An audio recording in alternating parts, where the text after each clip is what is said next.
എനിക്ക് പണ്ട് മുതലേ എവിടെയെങ്കിലും പോയി കഴിഞ്ഞാൽ എന്തെങ്കിലുമൊക്കെ കളക്ട് ചെയ്ത് വെക്കുന്ന ഒരു ശീലമുണ്ട്. എന്ന് വെച്ച് കഴിഞ്ഞാൽ പിന്നെ നമ്മളത് കാണുമ്പോൾ നമുക്കതൊരു മെമ്മറി ആണല്ലോ. അങ്ങനെ ഞാൻ ഇന്ന് മെമ്മറിക്ക് വേണ്ടിയിട്ട് ചെയ്തൊരു ജേർണലായിരുന്നു ഇത്. എൻ്റെ കയ്യിൽ കുറച്ച് പിക്ക് ഉണ്ടായിരുന്നു, ഞാൻ സിബ്ലിങ്സും കൂടി ഉള്ളതാണ്. പിന്നീട് ഇതൊരു വട്ടം ഫോണിൽ നിന്ന് പോയി കഴിഞ്ഞാൽ നമുക്ക് പിന്നെ അത് ഓർമ്മ വരത്തില്ലല്ലോ. അതുകൊണ്ട് നമ്മുടെ ഇപ്പോൾ ഇങ്ങനെ ഒരു ജേർണൽ ചെയ്ത് വെച്ച് കഴിഞ്ഞാൽ പിന്നെ നമുക്ക് എപ്പോൾ കണ്ടാലും നമുക്ക് ഇങ്ങനെ ഓർമ്മ വരുമല്ലോ ആ ഒരു മൂമെൻറ്റ്സൊക്കെ. അതുകൊണ്ട് ഞാൻ ഇങ്ങനെ ഫിലിം പ്രിൻ്റൊക്കെ എടുത്ത് ജേർണൽ ചെയ്യാമെന്ന് പറഞ്ഞ് ചെയ്തു തുടങ്ങിയതായിരുന്നു. എൻ്റെ വീട്ടിൽ ഞങ്ങൾ മൊത്തത്തിൽ 3 പെൺമക്കളാണ്. ഞാനാണ് നടുക്കത്തത്. എനിക്ക് മൂത്തതായിട്ടൊരു ചേച്ചിയുണ്ട്, ഇളയതായിട്ടൊരു അനിയത്തിയുണ്ട്. നടുക്കത്തത് ആയതുകൊണ്ട് തന്നെ ബാക്കി രണ്ടിടത്തിലും എൻ്റെ വലിയ മൈൻഡില്ല. അതുകൊണ്ട് എനിക്ക് കുഞ്ഞുനാൾ മുതലുള്ള ഏറ്റവും വലിയൊരു ആഗ്രഹം എനിക്ക് സ്വന്തമായിട്ടൊരു ബ്രദർ വേണമെന്നാണ്.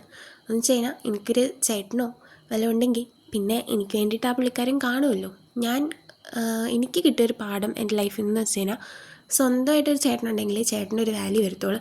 നമ്മൾ പുറത്തുനിന്ന് ഒരാളെ ബ്രദറായിട്ട് കണ്ടു കഴിഞ്ഞാൽ നമുക്ക് ആ ഒരു സ്നേഹവും കെയറൊന്നും പുള്ളിക്കാരൻ്റെ നിന്ന് കിട്ടത്തില്ല. ഞാൻ കുറേ പേരെ കണ്ടിട്ടുണ്ട്, അതിൽ നിന്നുള്ള അനുഭവത്തിൽ നിന്നാണ് ഞാൻ പറയുന്നത്. അങ്ങനെ ഞാൻ എന്തായാലും ജേർണൽ ചെയ്ത് കംപ്ലീറ്റ് ചെയ്തിട്ടുണ്ട്. ഇതാണ് ഫൈനൽ.